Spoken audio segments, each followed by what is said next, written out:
A husband abandoned his wife and 3 children in a collapsing desert shack with no food, no water, and no way out, expecting them to come crawling back broken and desperate. But what his family built in those 2 weeks made him return in shame and lose everything. Before I tell you this absolutely shocking true story, I need to know, what city are you watching from right now? Drop your location in the comments. And if you believe a mother's determination is the most powerful force on earth, hit that subscribe button and turn on notifications, because what this family did next will absolutely blow your mind and restore your faith in human resilience. The Nevada desert sun beat down mercilessly on the remains of what had once been a prospector's hut when Marcus Webb pulled his Jeep to a stop in front of the crumbling structure. In the passenger seat, his wife Jennifer stared at the building with growing horror, while in the back, their 3 children, 12-year-old Ethan, 9-year-old Lily, and 6-year-old Noah, pressed their faces against the windows in confused silence. "This is it," Marcus announced, his voice flat and emotionless. "This is where you'll be staying." Jennifer turned to her husband, her face pale. "Marcus, this place is falling apart. Half the roof is gone. There's no door. It's barely standing. You can't be serious." "I'm completely serious," Marcus said, not meeting her eyes. "You wanted to leave California, you wanted to start fresh somewhere cheaper. Well, here you are. Fresh start. Figure it out." The hut sat in the middle of nowhere, approximately 40 miles east of Tonopah, Nevada, on what had once been a mining claim. The structure was maybe 15 feet by 20 feet, made of old weathered wood and corrugated metal that had been beaten by decades of desert weather.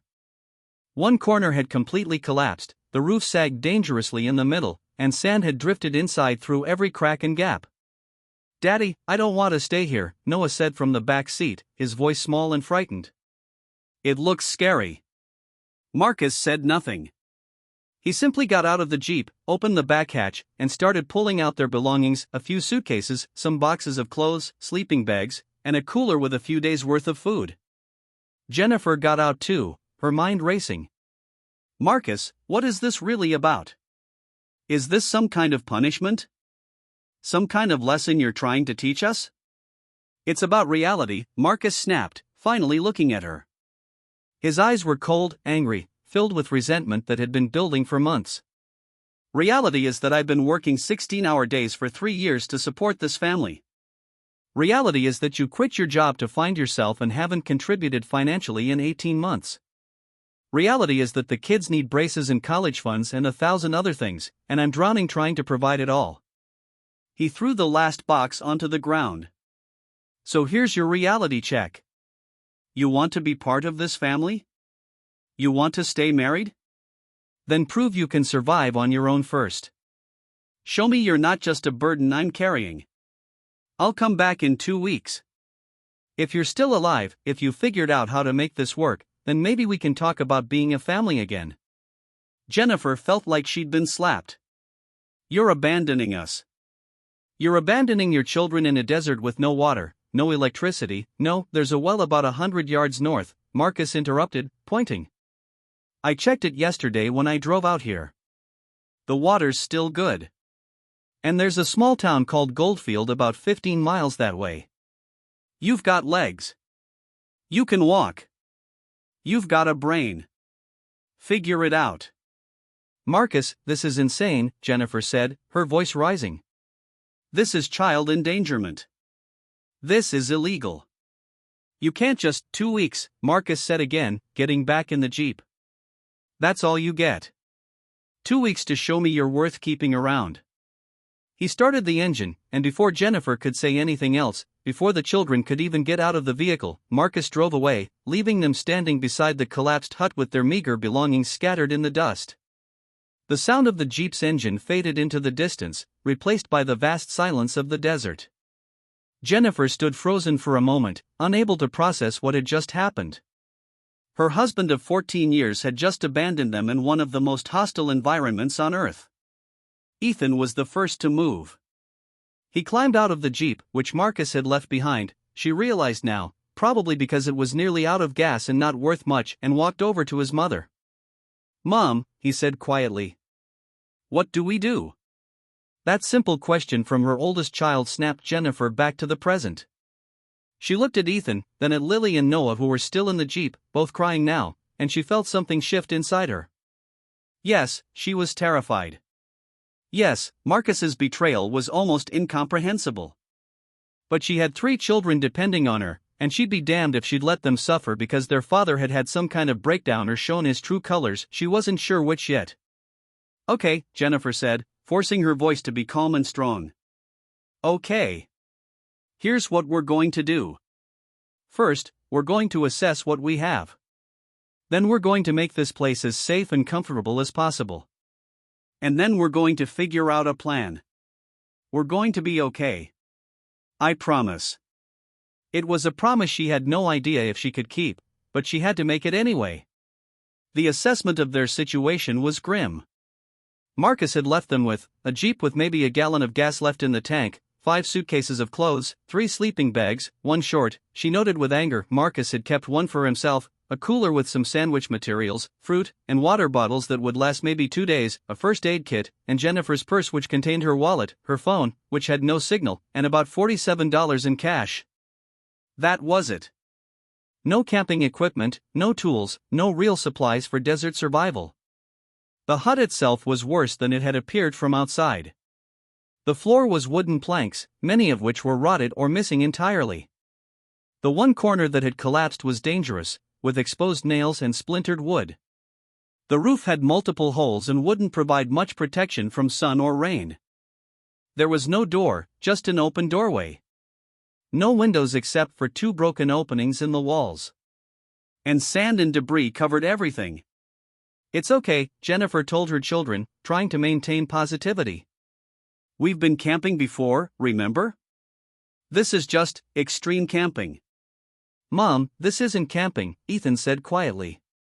"Dad left us here to die, didn't he?"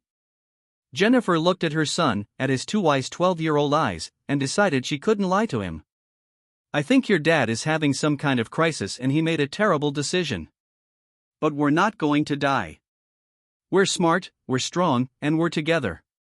And we're going to survive this and make sure your father regrets what he did." That night was the hardest of Jennifer's life. They'd done what they could to make the hut somewhat safe, pushing debris out, laying out the sleeping bags in the most intact corner, using suitcases to block the doorway somewhat. They'd eaten a meager dinner of sandwiches and fruit, conserving what little food they had. And then they'd huddled together as the desert temperature dropped from daytime highs of over 100 degrees to nighttime lows in the 50s. The children cried themselves to sleep, and Jennifer lay awake all night, her mind racing. How could Marcus do this? What had happened to the man she'd married? Yes, they'd been having problems, financial stress, her identity crisis after leaving her marketing job, his increasing resentment about being the sole breadwinner. But this? This was beyond marital problems. This was abandonment. This was potentially criminal. But as Jennifer lay there in the dark, listening to the strange sounds of the desert night and feeling the cold seep into her bones, she started thinking about something else. What if they didn't just survive? What if they thrive? What if they took this abandoned hut and this awful situation and turned it into something that would show Marcus and themselves exactly what they were capable of? The idea seemed crazy at first, but as she thought about it more, it started to make a strange kind of sense. Marcus had said he'd come back in 2 weeks. What if, when he returned expecting to find them broken and desperate, he instead found them thriving? What if they used those 2 weeks to create something so impressive, so unexpected, that he'd be forced to recognize he'd been wrong about everything? It was a wild idea. But Jennifer Webb had always been a problem solver, a creative thinker. She'd left her marketing career not because she was finding herself as Marcus had sneered, but because she'd wanted to start her own business and Marcus had been too risk-averse to support it. Well, now she had no choice but to take risks. And she had 2 weeks to prove that she and her children were not burdens to be abandoned, but capable, resourceful people who could survive anything. By the time the sun rose on their first full day in the desert, Jennifer had a plan. It was ambitious, maybe impossible, but it was a plan. And it started with the one thing Marcus had mentioned that gave her hope: there was a town 15 miles away. 15 miles was walkable. And if there was a town, there were people. And where there were people, there were resources. Jennifer Webb was about to launch the most important campaign of her life, a campaign not just for survival, but for dignity, for justice, and ultimately, for revenge of the most poetic kind. Jennifer woke the children at dawn, and over a breakfast of the last of their fresh fruit and water, she outlined her plan. "Listen carefully," she said, looking at each of her children in turn. "Your father thinks we can't survive out here. He thinks we'll be helpless and desperate when he comes back. But he's wrong. And we're going to prove exactly how wrong he is." "How?" Lily asked, her 9-year-old face still puffy from crying but curious now. "We're going to turn this place into a home," Jennifer said. "A real home. Better than what we had in California, actually. We're going to show your father that we don't need him, that we're stronger without someone who doesn't believe in us." Ethan looked skeptical. "Mom, we have no money, no supplies, no way to get anything. How are we supposed to do that?" "We have something more valuable than money right now," Jennifer replied. "We have skills, intelligence, and determination. And we have 15 miles between us and a town where people might be willing to help if we ask the right way." She explained her plan. They would walk to Goldfield that first day, all 15 miles. It would be hard, especially with the younger children, but Jennifer had checked the weather forecast on her phone before the battery died, and today would be cooler than usual, only in the low 80s. They'd bring their remaining water, wear hats, and make frequent rest stops. Once in town, Jennifer would find the local church, community center, or wherever people gathered, and she would tell their story carefully. She wouldn't accuse Marcus of abandonment, not yet, but she'd explain that they were a family in crisis, temporarily living in an old hut, and needed help getting basic supplies. Small desert towns, Jennifer knew, often had strong community bonds. People helped each other. She was counting on that. "What if nobody helps us?" Noah asked, his 6-year-old voice worried. "Then we'll figure out plan B," Jennifer said with more confidence than she felt. "But I think people will help. People are generally good, especially in small communities. We just have to give them the chance." The walk to Goldfield was brutal, but they made it, arriving in the small town around 2 p.m., exhausted, sunburned despite their precautions, but intact. Goldfield was a tiny place, population maybe 250, a former gold mining town that now survived mostly on tourism from people visiting ghost towns and old mines. The main street had a few buildings, a gas station, a small general store, a bar, a motel, and prominently, a community center with a church attached. Jennifer led her exhausted children to the community center and knocked on the door. A woman in her 60s answered, looking surprised to see visitors, especially a clearly distressed mother with 3 children. "Can I help you?" the woman asked, her weathered face showing concern. "I hope so," Jennifer said, and then, choosing her words carefully, she told an edited version of their story. She and her husband were separated. He'd left them at an old hut on his mining claim as a character-building exercise while he dealt with some business in California. They had minimal supplies and were trying to make the best of a difficult situation until he returned. They needed help, food, water, basic supplies, and Jennifer promised to pay back every cent once she could access her bank account, which was true. She had money in her name, but Marcus had her debit card and her phone was dead, so she couldn't access online banking. The woman, who introduced herself as Dorothy Hendricks, listened with an expression that grew more troubled as Jennifer talked. "Honey," Dorothy said when Jennifer finished, "I don't know the full story, but what you're describing sounds like abandonment. You should call the police." "I will," Jennifer said, which was partially true. She planned to, but not yet. "But right now, my children need food and water and basic shelter. Can you help us with that?" "I'll pay you back, I promise." Dorothy looked at the 3 children, Ethan trying to be brave, Lily barely holding back tears, Noah swaying on his feet with exhaustion, and made a decision. "Come with me," she said. Over the next 3 hours, Dorothy became Jennifer's savior and co-conspirator.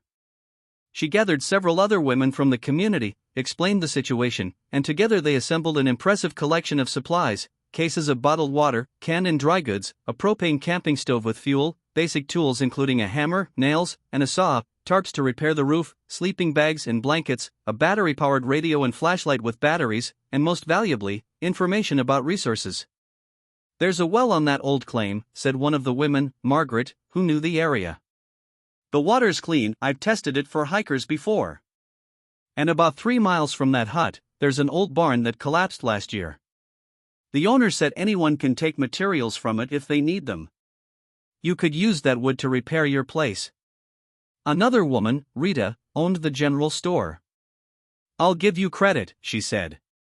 Get what you need, keep a tab, pay me back when you can. And honey, she added quietly, looking hard at Jennifer, whatever's really going on with your husband, you don't have to protect him. If you need help, real help, say so. Jennifer met Rita's eyes and saw understanding there. Rita knew this wasn't just a character-building exercise. But Jennifer shook her head. Not yet, she said quietly. But soon. I just need a little time. The women loaded everything into Dorothy's pickup truck and drove Jennifer and the children back to the hut. When they saw the condition of the place, several of them gasped. This is where he left you? Margaret said, outraged. With children? This place should be condemned. Which is why we're going to fix it, Jennifer said firmly. And we're going to make it amazing. Will you help us?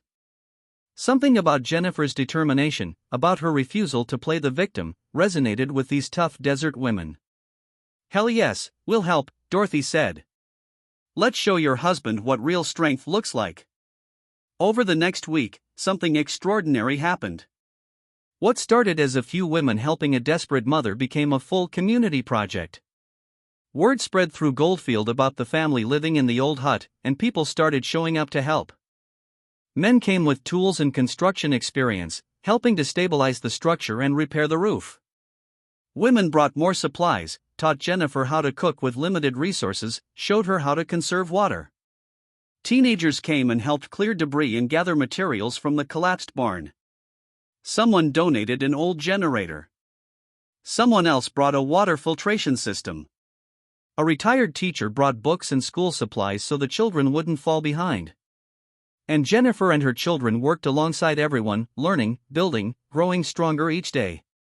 Ethan discovered he had a talent for construction and worked tirelessly helping to repair and reinforce the hut. Lily appointed herself the interior designer and used fabric scraps and paint, donated by Rita's store, to make curtains and decorations that transformed the space. Noah, despite being only 6, helped gather stones to create a fire pit and a border for a small garden someone had suggested they plant. But Jennifer did something else too, something that would prove crucial. Using the community center's computer, she documented everything. She took photos, wrote detailed accounts of Marcus's abandonment and their survival, and she researched Nevada law regarding abandonment, child endangerment, and marital assets.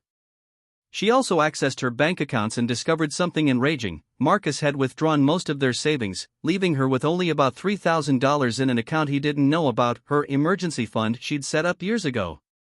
He'd taken approximately $47,000, effectively stealing from her as well as abandoning them. Jennifer's plan was crystallizing. Marcus had said he'd be back in 2 weeks. She would give him exactly that, 2 weeks. But when he returned expecting to find them broken, desperate, ready to beg him to take them back, he would instead find something very different. By day 10, the transformation was complete. The hut was no longer a collapsed ruin. The roof was repaired with salvaged metal and tarps, making it watertight. The walls had been reinforced and the gaps sealed. A new door had been built and hung. The interior had been divided into spaces using hanging fabric, a sleeping area with 3 actual cots, donated by someone's RV supply, a living area with a table and chairs, built by Ethan and a local carpenter, and even a small kitchen area with the propane stove and shelves for supplies. The children had a study corner with books and art supplies.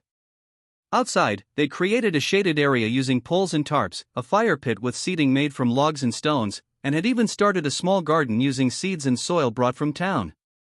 But most impressively, Jennifer had done something with her marketing skills that would change everything. She'd created a social media campaign. Using Dorothy's smartphone and the community center's Wi-Fi, Jennifer had started a blog and social media accounts documenting their story, not with self-pity, but with triumph.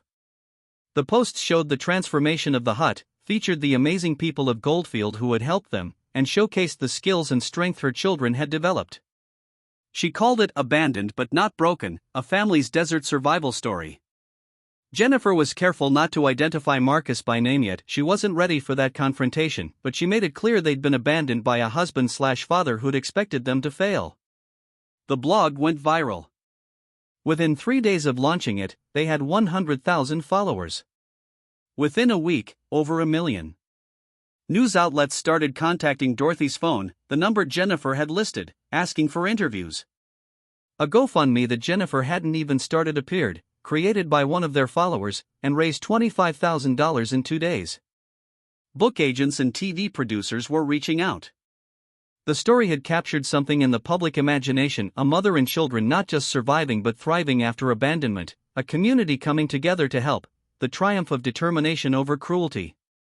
And on day 14, as the sun rose on the transformed hut that now looked like something from a magazine feature about desert living, Jennifer prepared for Marcus's return. She'd planned this moment carefully. She'd even invited some of the Goldfield community to be there, along with a local journalist and photographer she'd given an exclusive to. When Marcus Webb pulled up in his Jeep at exactly 2 p.m., the same time he'd left them 2 weeks earlier, he was expecting to find his wife and children desperate, defeated, ready to accept whatever terms he dictated. What he found instead would change his life in ways he never imagined. Marcus Webb had spent the 2 weeks in California staying at a motel, working remotely at his sales job, and trying to convince himself he'd done the right thing. He told himself this was tough love, that Jennifer needed to understand the value of his contributions to the family, that she'd been taking him for granted. He told himself that when he went back, she'd be appropriately grateful, properly humbled, and their marriage could restart with a better balance of power. He'd checked the weather: no storms, temperatures survivable if uncomfortable. He'd left them basic supplies and information about the well and the nearby town. They'd be fine, he told himself. Just uncomfortable enough to learn a lesson. What he hadn't expected was the guilt. It ate at him, especially at night. Images of his children crying, of Noah's frightened face, of Ethan's too adult expression of disappointment. Marcus drank more than usual those 2 weeks, trying to drown out the voice in his head that said what he'd done wasn't tough love, it was abandonment. It was abuse. It was unforgivable. But he'd committed to 2 weeks, and his pride wouldn't let him return early. That would be admitting he was wrong.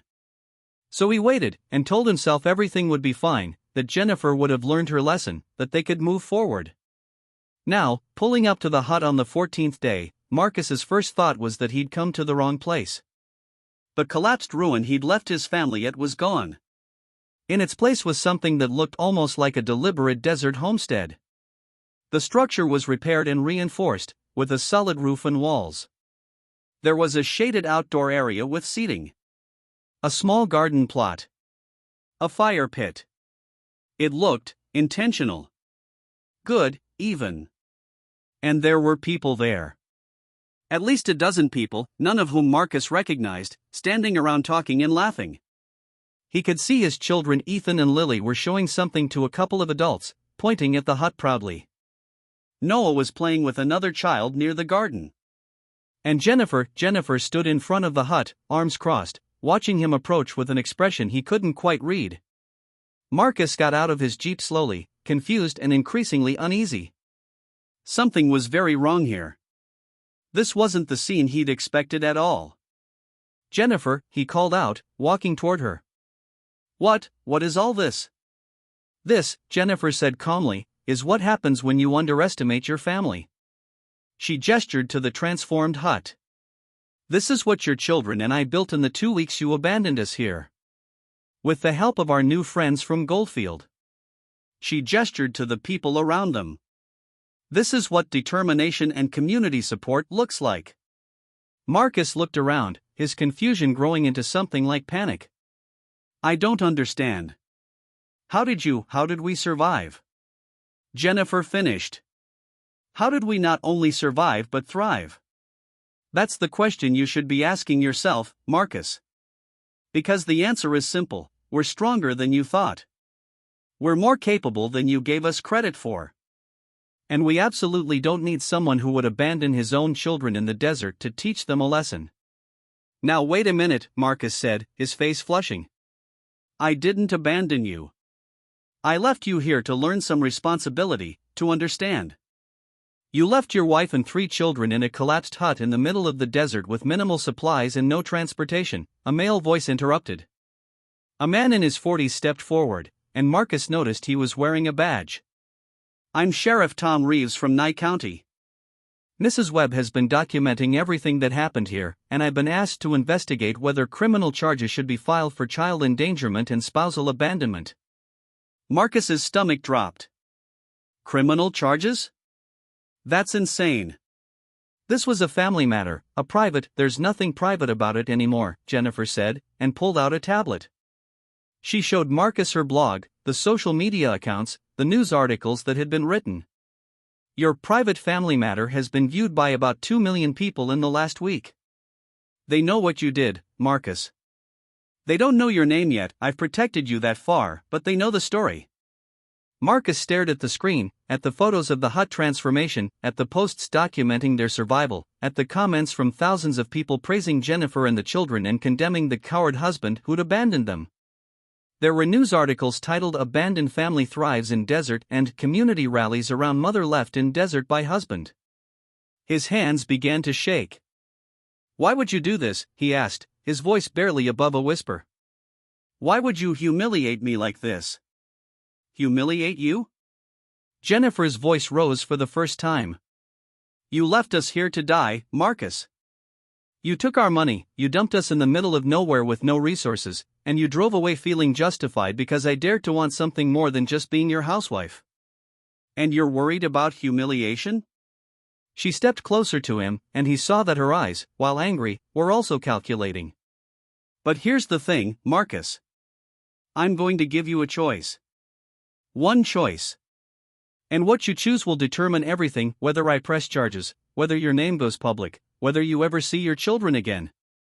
Marcus looked at the sheriff, at the people around them watching with judgmental eyes, at his children who were no longer looking at him with fear but with something more like pity.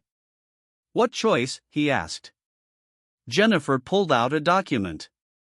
This is a separation agreement.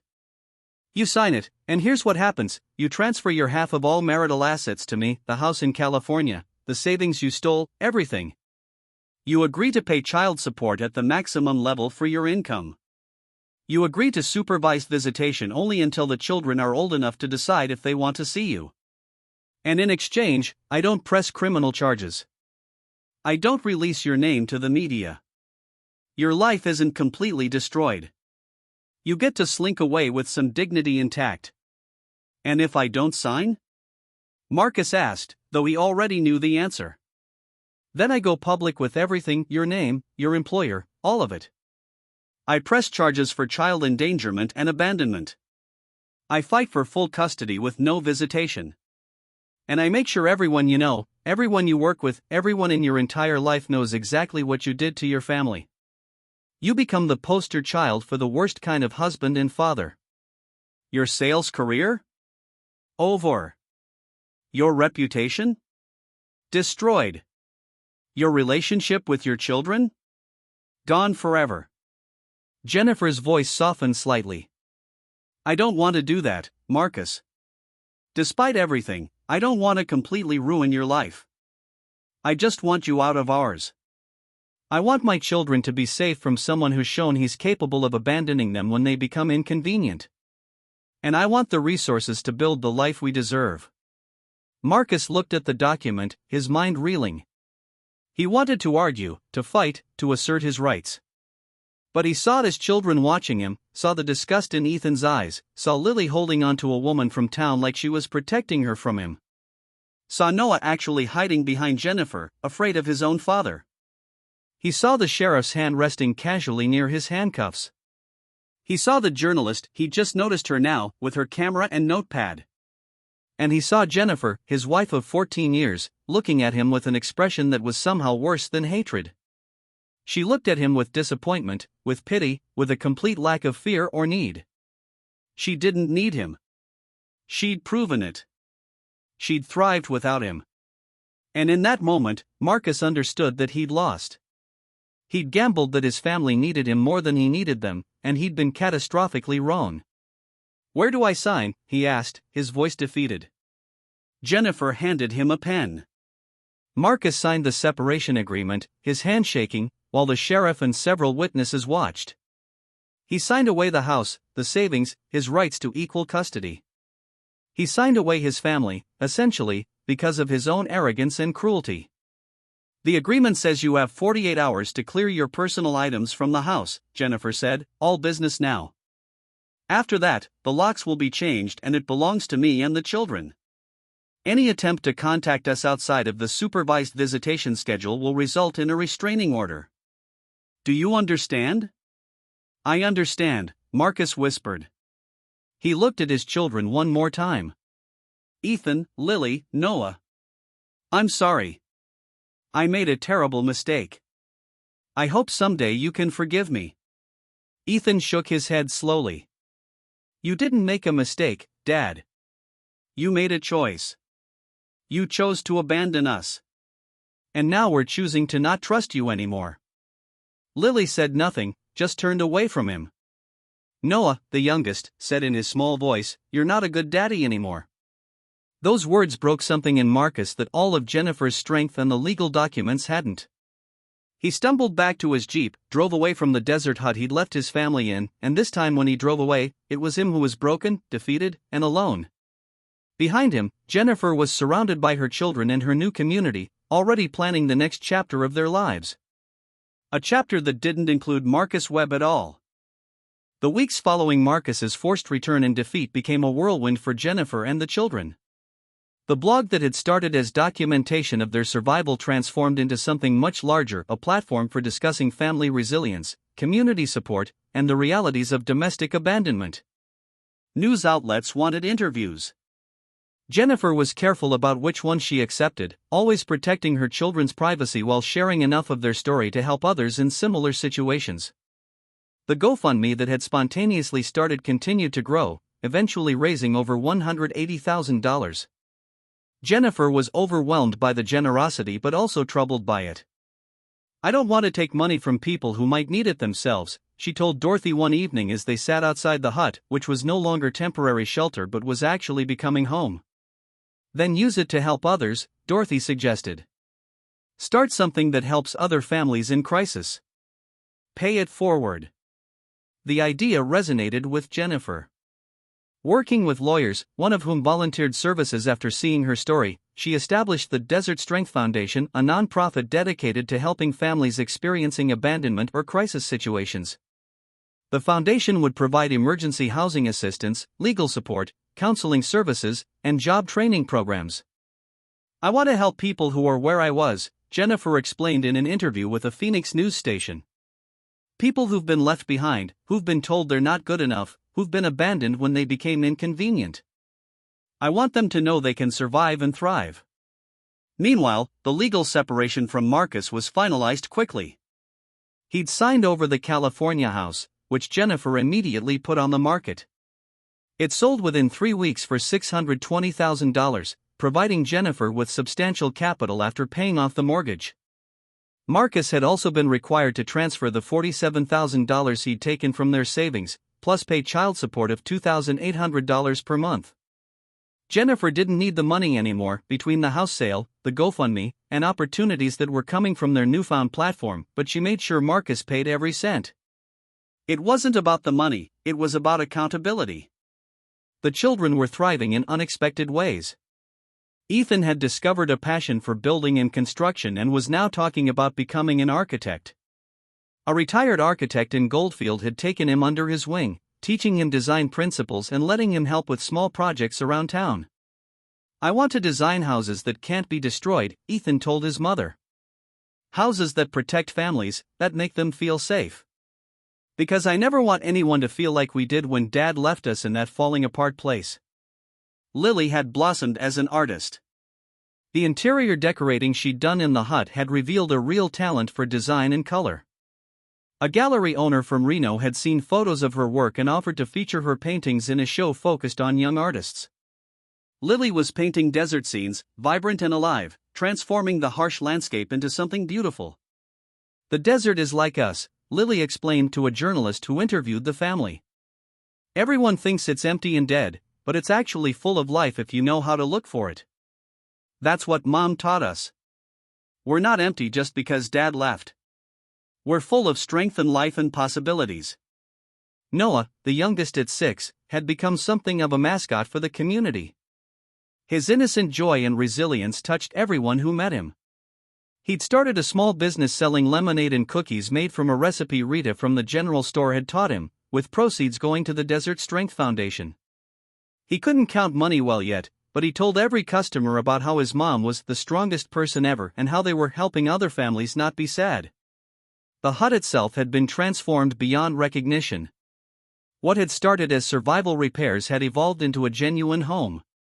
Local contractors, moved by the family's story, had volunteered to make further improvements: better insulation, a small solar panel system for electricity, a rainwater collection system, even a small bathroom addition with a composting toilet and shower. "This is better than our house in California," Lily said one evening as they sat outside watching the sunset paint the desert sky in impossible colors. "That house had 4 bedrooms and a pool," Jennifer reminded her. "I know," Lily said. "But this house has heart. We built it. We made it ours. The other house was just a place Dad paid for. This is home." Jennifer found herself agreeing. Against all logic and expectation, this place that Marcus had intended as their grave had become their salvation. But not everything was easy. The children struggled with the betrayal, each processing it differently. Ethan became fiercely protective of his mother and siblings, sometimes too much so Jennifer had to remind him he was 12, not the man of the family, and he could still be a kid. Lily had nightmares about being abandoned again, about waking up and finding her mother gone. Jennifer had to sleep in the same room as her daughter for weeks until the fear subsided. And Noah, despite his outward joy, would occasionally ask questions that broke Jennifer's heart. "Did Daddy leave because I was bad? Was it my fault he didn't love us anymore? If I'm really good, will he come back?" Jennifer answered these questions as honestly as she could while protecting her youngest from the full weight of adult complications. "Daddy made a bad choice because of problems in his own heart, not because of anything you did. His leaving had nothing to do with you being good or bad. You're perfect just as you are. And whether he comes back or not isn't something you should worry about. We're okay without him. Better than okay." The supervised visitations with Marcus were tense and awkward. He was allowed 2 hours every other week, supervised by a court-appointed monitor, at a facility in Tonopah. The children were not required to go, and increasingly, they chose not to. Ethan refused outright. "He's not my father anymore," he said flatly. "My father wouldn't have done what he did." Lily went a few times but found it painful. Marcus would try to talk about California, about their old life, about trivial things, never acknowledging what he'd done. "He acts like nothing happened," Lily told Jennifer after one visit. "Like he just went on a long trip and now we can pick up where we left off. But we can't. He broke something that can't be fixed." Noah still wanted to see his father, but his visits were heartbreaking in their own way. He'd show Marcus his lemonade business earnings, talk about his new friends in Goldfield, try to get his father to be proud of him. Marcus would smile and nod, but there was a hollowness to it, like he was going through motions. After a few months, even Noah started asking to skip visits. Jennifer knew she should feel sympathy for Marcus. He'd lost his family, his reputation. She had eventually released his name after he violated the separation agreement by showing up drunk to a visitation, and his sense of self. His sales career had indeed ended when his company found out what he'd done, not wanting to be associated with that kind of publicity. She'd heard through mutual acquaintances that he was working at a hardware store now, living in a small apartment, largely isolated from his former friends who'd been horrified by the abandonment story. But Jennifer couldn't find sympathy. Every time she thought about what could have happened, how close they'd come to dying in that desert, how different things would be if the Goldfield community hadn't been so generous, if she hadn't had the knowledge and determination to survive, her anger would reignite. Marcus had gambled with his children's lives to prove a point. That was unforgivable. 6 months after the abandonment, Jennifer made a decision that surprised everyone: they would stay in Nevada. Not in the hut that had served its purpose, but in Goldfield. The community had embraced them, the children were thriving, and Jennifer had found a sense of purpose and belonging she'd never felt in California's suburban sprawl. Using money from the house sale and from her growing platform, Jennifer bought a small ranch property on the outskirts of Goldfield. It had a main house that needed work but was structurally sound, a barn, and 5 acres of land. "We're going to build something here," Jennifer announced to her children as they stood looking at their new property. "Not just a house, a life. A real life where we choose our own path, where we're not dependent on anyone else, where we build exactly what we want." They spent the next months transforming the ranch. Jennifer homeschooled the children, which she'd started during their time in the hut and found she loved. She supplemented their education with online courses, visits from Goldfield community members who shared their expertise, and frequent field trips to explore the desert ecology, geology, and history. The Desert Strength Foundation, operating out of a small office Jennifer set up in Goldfield, began helping its first families: a mother fleeing abuse, a father who'd lost his job and home, a grandmother raising her grandchildren after her daughter's drug addiction. Jennifer and a team of volunteers provided temporary housing, connected families with resources, offered counseling and support. "This is what I was supposed to be doing all along," Jennifer told Dorothy one day as they worked together painting the ranch house. "In California, I was trying to figure out what my purpose was, what I was meant to do beyond just being a wife and mother. Marcus resented me for that searching, called it selfish. But I needed to find my own identity, my own contribution. And ironically, his abandonment forced me to find it. Maybe that's the real lesson here," Dorothy mused. "Not that you survived his betrayal, but that his worst action led to your best transformation." A year after the abandonment, on the anniversary of that terrible day, Jennifer did something symbolic. She drove back to the original hut, which still stood. She'd arranged with the property owner to preserve it. She brought her children, several friends from Goldfield, and a film crew from a documentary that was being made about their story. "A year ago, my husband brought us here and left us to die," Jennifer said to the camera, standing in front of the now repaired structure. "He thought we were weak, that we'd break, that we needed him to survive. He was wrong on every count." She gestured to the hut. "This place represents the worst thing that ever happened to us. But it also represents our strength, our resilience, and the community that saved us. We're not going to tear it down or forget about it. We're going to preserve it as a reminder, not of victimhood, but of victory." The plan was to turn the hut into a small museum and education center about survival, resilience, and community support. Visitors could come, see the transformation from collapsed ruin to livable shelter, read the story of their survival, and learn about resources available for families in crisis. "Every terrible thing that happens to us has a choice attached to it," Jennifer continued in her speech. "We can let it destroy us, or we can let it define us. We can be victims, or we can be survivors. We can break, or we can become stronger in the broken places. My children and I chose strength. We chose survival. And we chose to take our pain and turn it into purpose." The documentary, when it was released 6 months later, was titled Abandoned: How a Family Turned Desert Survival into Triumph, and was nominated for several awards. But for Jennifer, the real award was the life they'd built: a life of purpose, community, and most importantly, a life defined by their choices, not by someone else's abandonment. 2 years after Marcus Webb abandoned his family in the Nevada desert, Jennifer and her children had built something extraordinary. The ranch in Goldfield had become not just their home but a center for the Desert Strength Foundation's expanding work. They'd renovated the barn into a community center where they hosted workshops on practical skills, everything from basic home repair to financial literacy to desert survival skills. The main house had been transformed into a warm, welcoming home filled with the children's artwork, books, and the comfortable chaos of a family that had learned to appreciate what they had. Ethan was now 14 and had just been accepted into a prestigious summer program for young architects. His portfolio, which included detailed designs for sustainable desert housing and community centers, had impressed the admissions committee. "I want to design homes that protect people," he'd written in his application essay. "Because I know what it's like when home isn't safe." Lily, at 11, was thriving as an artist. She'd had 2 shows in Reno galleries, and her paintings were starting to sell for significant amounts. She donated a portion of all sales to the Desert Strength Foundation. Her art had evolved to include not just desert landscapes but portraits of the Goldfield community members who'd helped them: loving, detailed paintings that captured the spirit of people who'd shown up when it mattered. Noah, now 8, was in 3rd grade at the small Goldfield school and was known as the kid who was always organizing fundraisers for one cause or another. His lemonade stand had evolved into a small catering business run with Jennifer's help, providing cookies and lemonade for local events, with all profits going to help families in need.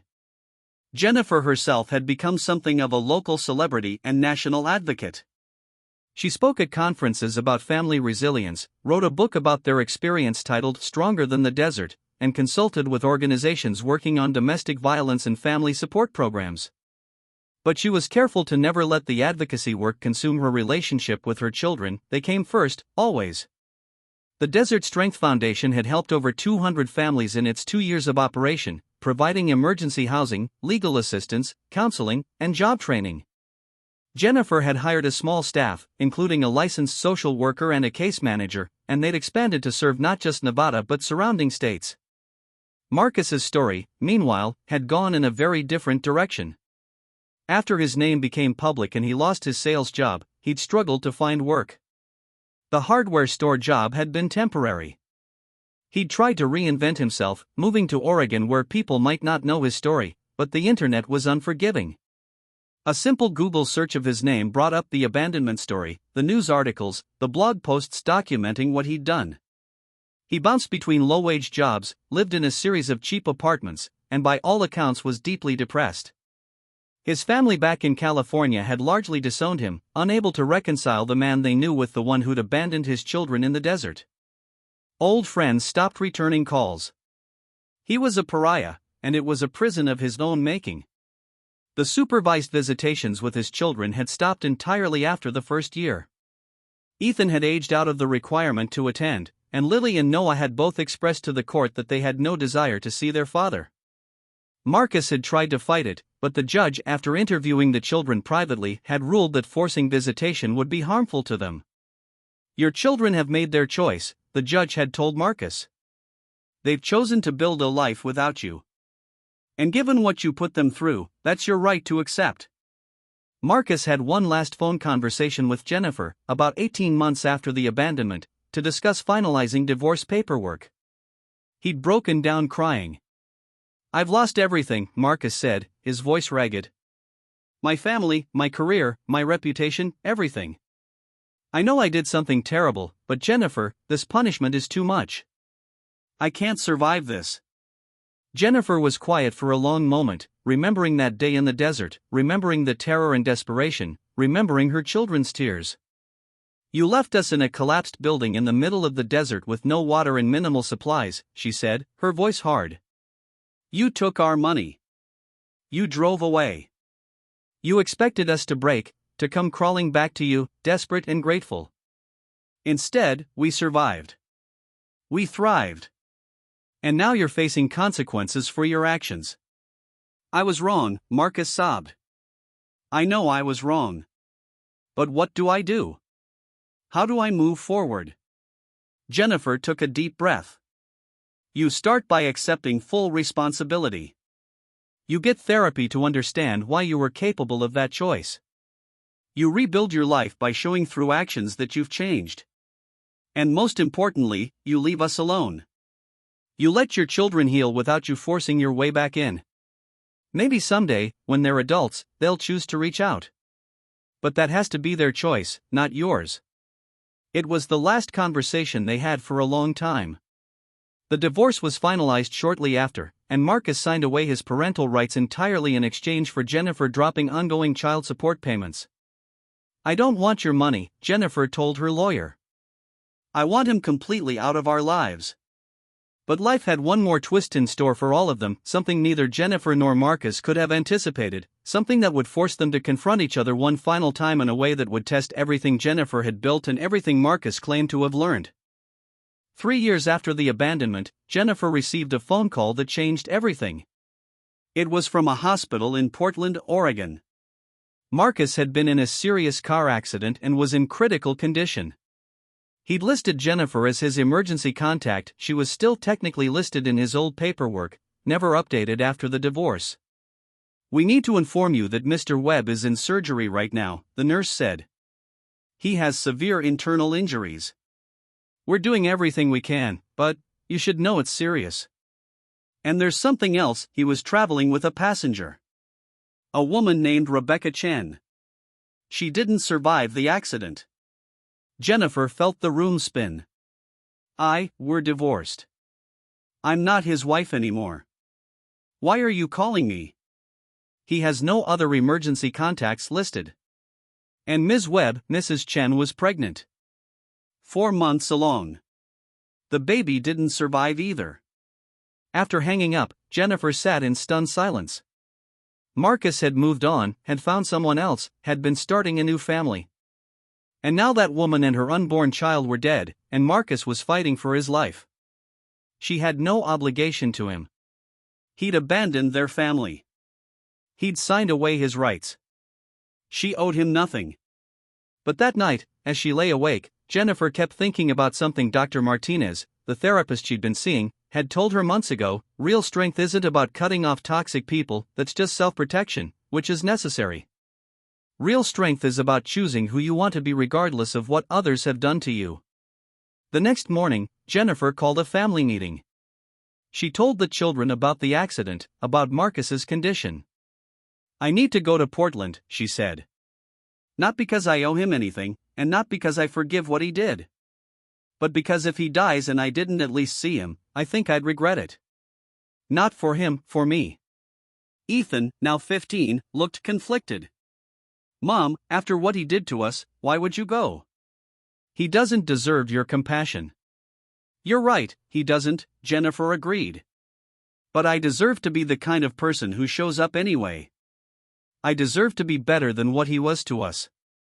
Lily nodded slowly.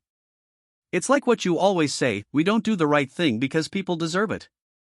We do it because we deserve to be people who do right things. Exactly, Jennifer said. But I need you to understand, this isn't about reconciliation. This isn't about giving him another chance or letting him back into our lives. This is just about me being at peace with myself. The children voted, and surprisingly, Lily wanted to come. I think I need to see him, she said. I don't know why exactly. But I think I need to. Noah, at 8, was too young to fully process it all and would stay with Dorothy. Ethan decided to come as well, but made it clear, I'm going to support you, Mom. Not for him. The three of them drove to Portland, an 8-hour journey filled with complicated silence and tentative conversations about what they'd say if Marcus was conscious, what they'd do if he died, what closure really meant. At the hospital, they learned Marcus had survived surgery but was in ICU, unconscious and on life support. The prognosis was uncertain. They also learned more about Rebecca Chen. She'd been a therapist Marcus had been seeing, a professional relationship that had turned personal. She'd been helping him work through his guilt and depression. They'd fallen in love, carefully and slowly. She'd been his second chance at building a family, at being the man he should have been the first time. And now she was gone, along with their unborn child, and Marcus was alone again, but this time through tragedy rather than his own choices. A doctor approached them. Are you family? I'm his ex-wife, Jennifer said. These are 2 of his children. He's stable for now, but he has a severe traumatic brain injury. We're keeping him sedated. The next 48 hours are critical. The doctor paused. There's something you should know. When we went through his belongings, we found letters. Dozens of letters addressed to each of his children. He's been writing to them but never sending them. They're in his personal effects if you want them. Jennifer's first instinct was to refuse, to protect her children from whatever manipulation might be in those letters. But Ethan spoke up, I want to read mine. Lily nodded. Me too. The hospital gave them the letters, 3 thick envelopes, 1 for each child, and 1 for Jennifer. They sat in the waiting room, each person with their envelope, deciding whether to open it. Ethan opened his first. As he read, tears began streaming down his face. He's not making excuses, Ethan said quietly. He's just talking to me. About his life, about his regrets, about watching my achievements from afar. He says he knows he can never fix what he broke, but he wants me to know he sees who I'm becoming. Lily opened hers next. He says the biggest regret of his life isn't what he did, it's that he can't undo it. That he can't go back and be the father we deserved. He says he understands why we don't want to see him and that he respects our choice. Jennifer opened her letter last. It was longer than the children's, written over many sessions. Jennifer, I know you'll probably never read this. But I need to write it anyway. What I did to you and our children is unforgivable. I don't ask for forgiveness. I'm writing this because Rebecca has helped me understand that true accountability means acknowledging harm without expecting absolution. I was a coward who blamed you for my own inadequacies. I was a failure as a husband and father who chose cruelty over responsibility.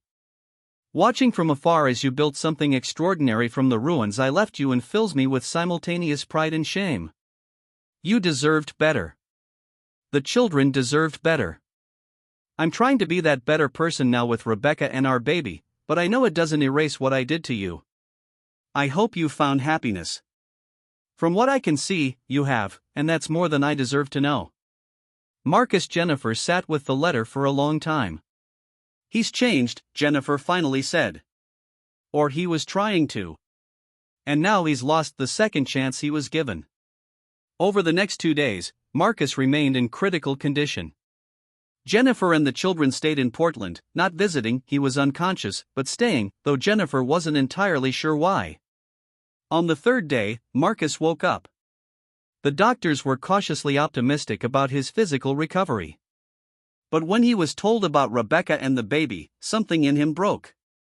Jennifer was in the cafeteria when a nurse found her. He's asking for you. Are you willing to see him? Jennifer looked at her children. I'll go alone first. Marcus's hospital room was small and sterile. He was connected to various machines, his face bruised and swollen.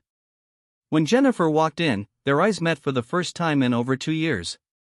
Jennifer, he whispered. You came. I came, she confirmed. But I'm not here to reconcile. I'm here because a woman and a baby died, and you're alone, and I'm trying to be the kind of person who shows up anyway. Marcus's eyes filled with tears. They told me. Rebecca and... He couldn't finish, just sobbed. I'm sorry for your loss, Jennifer said. I truly am. No one deserves that. I was trying to be better, Marcus said. Rebecca was helping me understand. I know, Jennifer said. I read your letter. The kids are here? Marcus's voice broke. Can I see them? I don't know. But I'll ask them. Marcus, even if they come in here, this doesn't change anything. You're not their father in any meaningful way anymore. What you can be, maybe, is someone they know tried to become better before tragedy struck. That's all. That's more than I deserve, Marcus whispered. Yes, Jennifer agreed. It is. She returned to the waiting room. Ethan shook his head immediately. I can't. I'm sorry, Mom, but I just can't. That's okay, Jennifer assured him. Lily thought about it longer. I'll see him. Just for a minute. But I need you with me, Mom. They entered together, Lily holding Jennifer's hand tightly. Marcus's face crumpled when he saw his daughter. Lily! You're so grown up. Lily stood straight, her voice clear and firm. I'm sorry about Rebecca and the baby. That's terrible and you didn't deserve it. But I want you to know, I read your letter. All of it. And I forgive you for what you did to us. Marcus looked stunned. You do? I forgive you because holding on to anger hurts me more than it hurts you, Lily explained.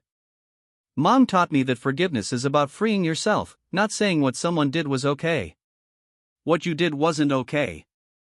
It was terrible. But I'm choosing to let go of the hate so I can be happy. She took a breath.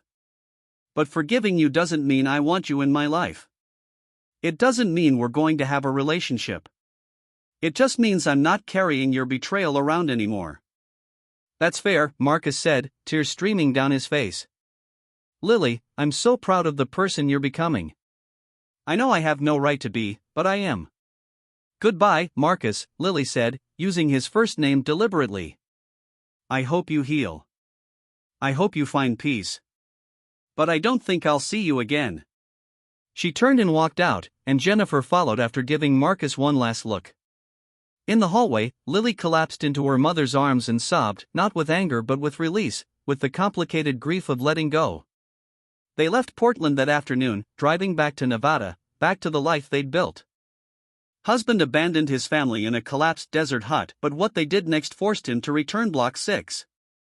3 years after the abandonment, Jennifer received a phone call that changed everything. It was from a hospital in Portland, Oregon. Marcus had been in a serious car accident and was in critical condition. He'd listed Jennifer as his emergency contact. She was still technically listed in his old paperwork, never updated after the divorce. We need to inform you that Mr. Webb is in surgery right now, the nurse said. He has severe internal injuries. We're doing everything we can, but you should know it's serious. And there's something else. He was traveling with a passenger.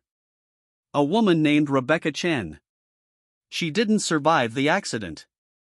Jennifer felt the room spin. We're divorced. I'm not his wife anymore. Why are you calling me? He has no other emergency contacts listed. And Ms. Webb, Mrs. Chen, was pregnant. 4 months along. The baby didn't survive either. After hanging up, Jennifer sat in stunned silence. Marcus had moved on, had found someone else, had been starting a new family. And now that woman and her unborn child were dead, and Marcus was fighting for his life. She had no obligation to him. He'd abandoned their family. He'd signed away his rights. She owed him nothing. But that night, as she lay awake, Jennifer kept thinking about something Dr. Martinez, the therapist she'd been seeing, had told her months ago. Real strength isn't about cutting off toxic people, that's just self-protection, which is necessary. Real strength is about choosing who you want to be regardless of what others have done to you. The next morning, Jennifer called a family meeting. She told the children about the accident, about Marcus's condition. I need to go to Portland, she said. Not because I owe him anything, and not because I forgive what he did. But because if he dies and I didn't at least see him, I think I'd regret it. Not for him, for me. Ethan, now 15, looked conflicted. Mom, after what he did to us, why would you go? He doesn't deserve your compassion. You're right, he doesn't, Jennifer agreed. But I deserve to be the kind of person who shows up anyway. I deserve to be better than what he was to us. Lily nodded slowly. It's like what you always say, we don't do the right thing because people deserve it. We do it because we deserve to be people who do right things. Exactly, Jennifer said. But I need you to understand, this isn't about reconciliation. This isn't about giving him another chance or letting him back into our lives. This is just about me being at peace with myself. The children voted, and surprisingly, Lily wanted to come. I think I need to see him, she said. I don't know why exactly. But I think I need to.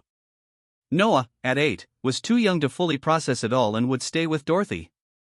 Ethan decided to come as well, but made it clear, I'm going to support you, Mom. Not for him.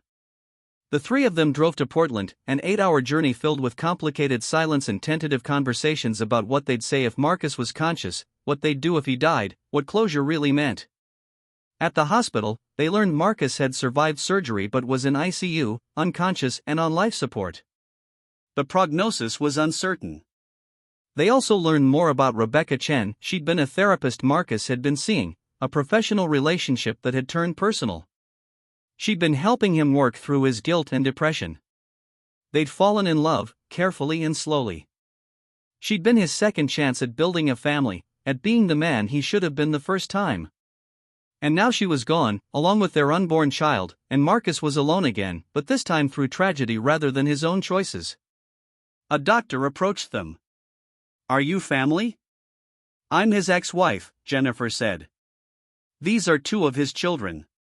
He's stable for now, but he has a severe traumatic brain injury. We're keeping him sedated.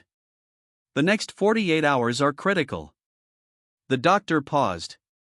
There's something you should know. When we went through his belongings, we found letters. Dozens of letters addressed to each of his children. He's been writing to them but never sending them. They're in his personal effects if you want them. Jennifer's first instinct was to refuse, to protect her children from whatever manipulation might be in those letters. But Ethan spoke up, I want to read mine. Lily nodded. Me too. The hospital gave them the letters, 3 thick envelopes, one for each child, and one for Jennifer. They sat in the waiting room, each person with their envelope, deciding whether to open it. Ethan opened his first. As he read, tears began streaming down his face. He's not making excuses, Ethan said quietly. He's just talking to me.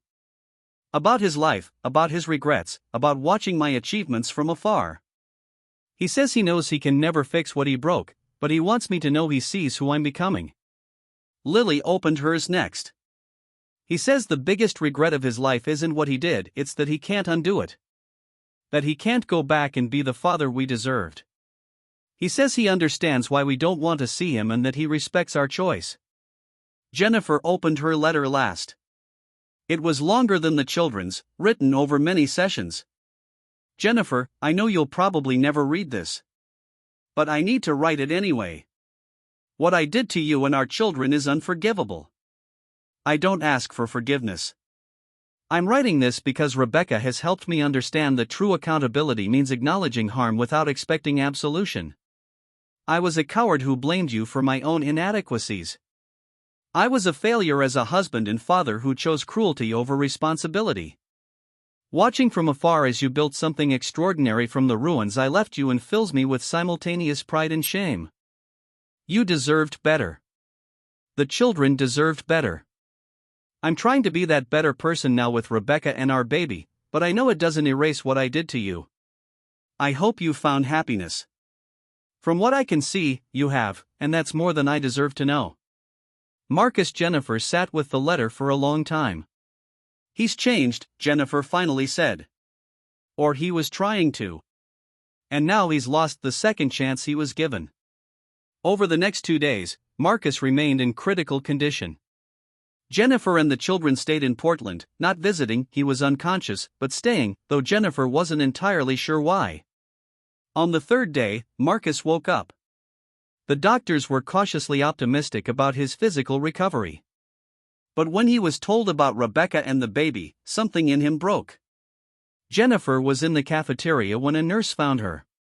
He's asking for you. Are you willing to see him? Jennifer looked at her children. I'll go alone first. Marcus's hospital room was small and sterile. He was connected to various machines, his face bruised and swollen. When Jennifer walked in, their eyes met for the first time in over 2 years. Jennifer, he whispered. You came. I came, she confirmed. But I'm not here to reconcile. I'm here because a woman and a baby died, and you're alone, and I'm trying to be the kind of person who shows up anyway. Marcus's eyes filled with tears. They told me. Rebecca and... He couldn't finish, just sobbed. I'm sorry for your loss, Jennifer said. I truly am. No one deserves that. I was trying to be better, Marcus said. Rebecca was helping me understand. I know, Jennifer said. I read your letter. The kids are here? Marcus's voice broke. Can I see them? I don't know. But I'll ask them. Marcus, even if they come in here, this doesn't change anything. You're not their father in any meaningful way anymore. What you can be, maybe, is someone they know tried to become better before tragedy struck. That's all. That's more than I deserve, Marcus whispered. Yes, Jennifer agreed. It is. She returned to the waiting room. Ethan shook his head immediately. I can't. I'm sorry, Mom, but I just can't. That's okay, Jennifer assured him. Lily thought about it longer. I'll see him. Just for a minute. But I need you with me, Mom. They entered together, Lily holding Jennifer's hand tightly. Marcus's face crumpled when he saw his daughter. Lily! You're so grown up. Lily stood straight, her voice clear and firm. I'm sorry about Rebecca and the baby. That's terrible and you didn't deserve it. But I want you to know, I read your letter. All of it. And I forgive you for what you did to us. Marcus looked stunned. You do? I forgive you because holding on to anger hurts me more than it hurts you, Lily explained. Mom taught me that forgiveness is about freeing yourself, not saying what someone did was okay. What you did wasn't okay. It was terrible. But I'm choosing to let go of the hate so I can be happy. She took a breath. But forgiving you doesn't mean I want you in my life. It doesn't mean we're going to have a relationship. It just means I'm not carrying your betrayal around anymore. That's fair, Marcus said, tears streaming down his face. Lily, I'm so proud of the person you're becoming. I know I have no right to be, but I am. Goodbye, Marcus, Lily said, using his first name deliberately. I hope you heal.